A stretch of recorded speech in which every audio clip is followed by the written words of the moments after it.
Good morning, everybody, and welcome to our voicemail webinar.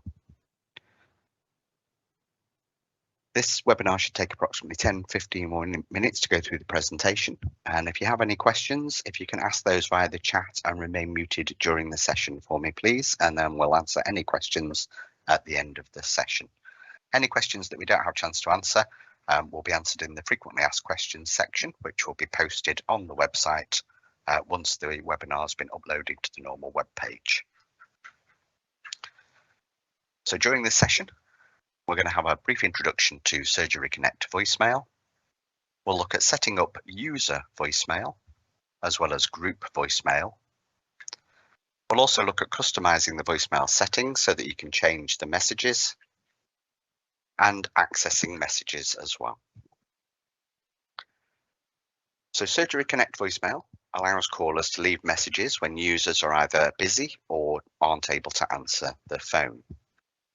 You can set up the voicemail either through Xflow or the configuration console, and you'll need supervisor access in order to add that onto the system. So when you access the single sign-on, you can either go to the configuration console if it's the configuration console where your practice is built, through the service delivery console to access the numbers section to access the Xflow, or you can go directly to the Xflow. So I'm going to start by adding a user voicemail using the Xflow system.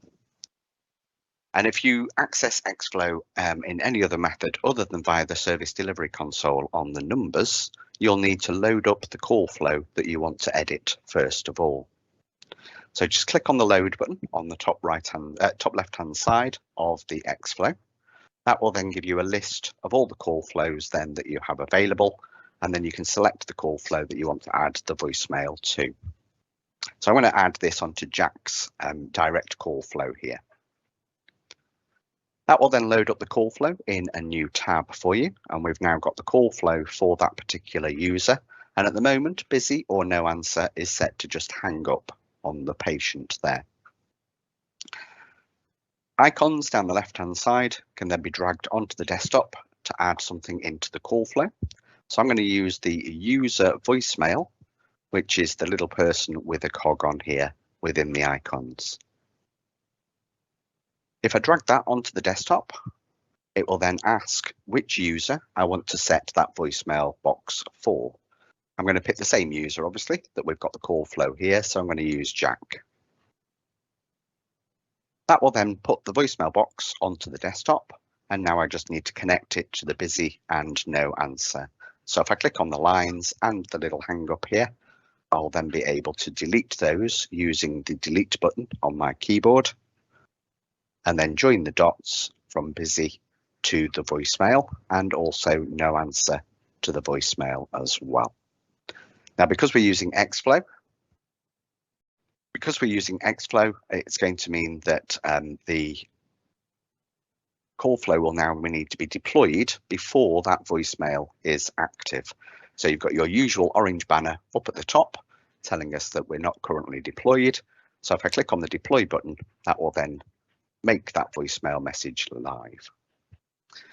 The standard voicemail message in the voicemail box states the person you're trying to reach is not available. Record your message after the tone, and they can press any key or stop talking to end the recording. Remember to deploy that call flow to activate the voicemail facility. I can do exactly the same thing with the groups as well. So if we go into a group call flow, so this is our main number call flow through the Xflow system. If you don't have Xflow, then you can set up the voicemail within the configuration console, which we'll be looking at shortly. Here we have our physiotherapy group, and currently if there's nobody available or a call times out or fails, it's then going to give the failure message, which will just say that we were unable to transfer you through to the physiotherapy team and to please try again. Rather than that, I want to add a voicemail onto there, and I'm going to use a group voicemail for this one because it's the group that are going to be receiving those messages. So again, from the left-hand side, I can select the icon, which is the two people with a cog, drag that over onto my desktop, and that will then ask me which group I want to set that voicemail for. Again, I'm going to pick the same group as I have the actual group here. So we're going for the physiotherapy team. When I click on add, that will then add that voicemail box to the desktop. Just like when using a user, I then need to delete the failure message. So I can highlight all of those and then use the delete button on my keyboard. I can then join the dots. And once it saves, that voice box is then ready to be used. Again, don't forget to deploy that, and that will have the same standard message as a user voicemail box on there as well. If you only have access through the configuration console, then you can still add voicemail to either users or groups. So if you navigate to the configuration console, in the menus down the left-hand side, you can select the users menu and then search for the user that you want to add that voicemail onto. Click on the pen icon at the bottom of the user details to edit that user profile. Within the user profile, on the voicemail tab, just changing the voicemail max messages from 0 will actually activate that voicemail box. You can also set the voicemail notification preferences here as well. So as a default, our system will send an email whenever any voicemail comes in. It will also try and attach the voicemails to the email. We are aware, though, that the NHS firewall sometimes blocks those attachments, so you can access the group and user voicemail directly from the single sign-on window.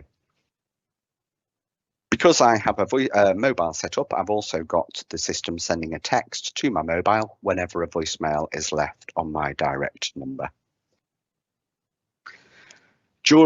Within the configuration console, you'll also need to click on the missed calls tab just at the top of the page so that you can then set the action for the system when busy or no answer.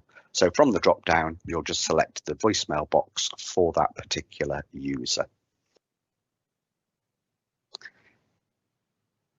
If we move on to the groups, we can do exactly the same thing with the groups in the configuration console. So if you don't have access to Xflow, then the groups will be available and you can do the group voicemail via the configuration console as well. So just click on the groups, search for the group that you want to add that voicemail to. So again, I'm going for our physiotherapy team. If I click on the pen again, that will then enable me to edit the group profile. Again, on the voicemail tab, you can change that to anything other than 0 to activate the voicemail box. And then you can also set the preferences for what happens when calls come into that group. With the group preferences, you can either have it set to notify every logged in user within the group, in which case the email will go to everybody. Or if you click in the drop down, you can also get the system to notify the group administrator only. That's useful if you have a group email address within the practice, maybe for your reception team, and you're taking appointment cancellations. You could set a dummy user for the administrator. So to set the administrator on the general tab, you can actually select the administrator from the drop-down list here. So you'd need to create a user. We normally call it something like reception voicemail or whichever group voicemail it is. So in this case, it would be the physiotherapy voicemail. We could then set the group email as that user's login details, and then the email will go automatically to that group email address within the practice so that everybody within that team knows a voicemail has been left. Also within the configuration console on the options, you're going to need to tell the system what to do after the next action after fail. So this is a bit like joining the dots on the Xflow system.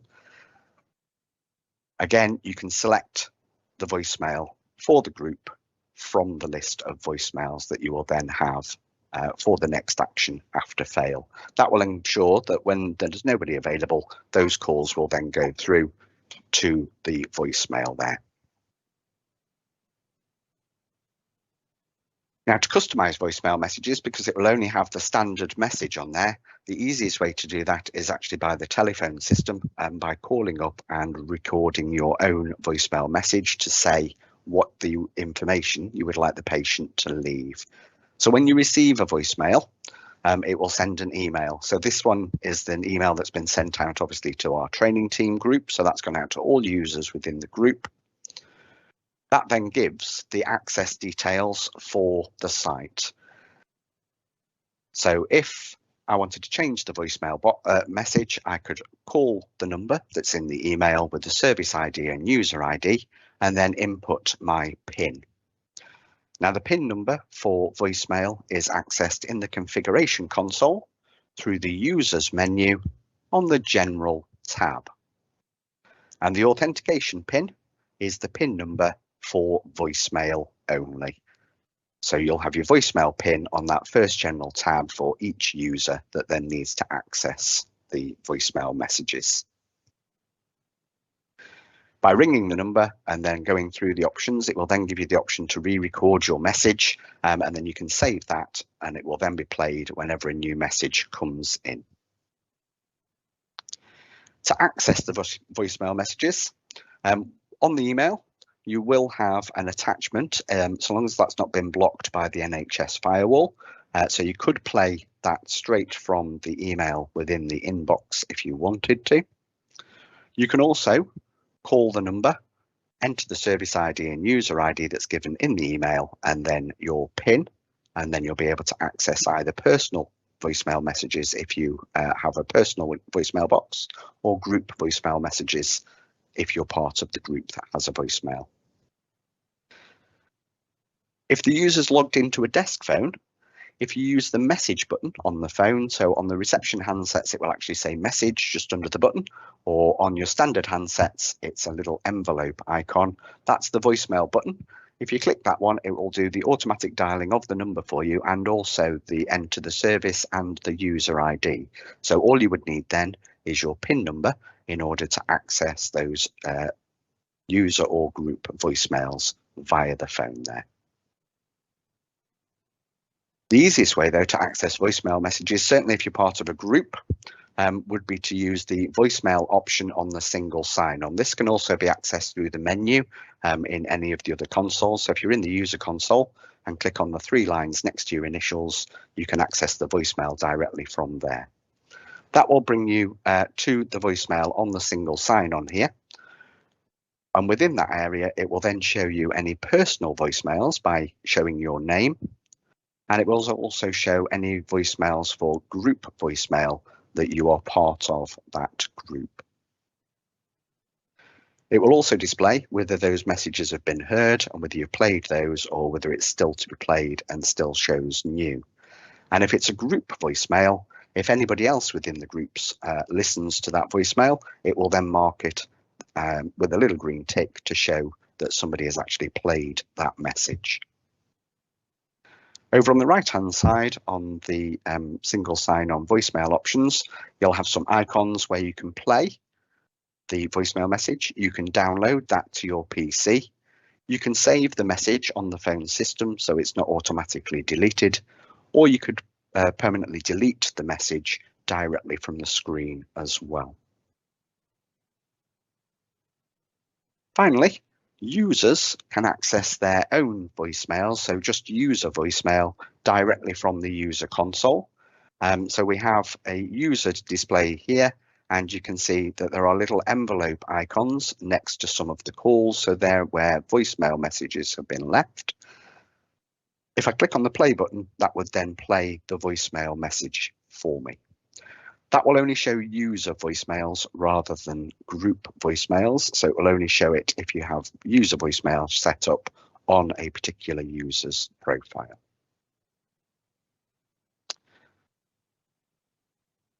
So during this session, we've had a look at an introduction to Surgery Connect voicemail. We've looked at setting up user and group voicemail in both Xflow and via the configuration console.